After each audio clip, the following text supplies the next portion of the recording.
C Joseph Vijay எனும் நான்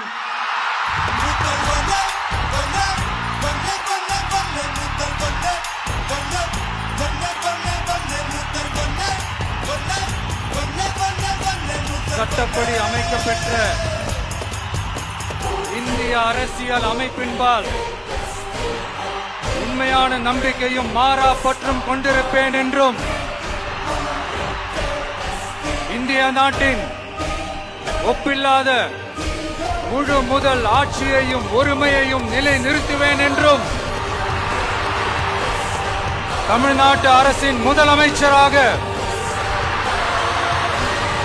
உண்மையாகவும் உளச்சான்றின்படியும் என் கடமைகளை நிறைவேற்றுவேன் என்றும் அரசியல் அமைப்பிற்கும் சட்டத்திற்கும் இணங்க அச்சமும் ஒருதலை சார்பும் இன்றி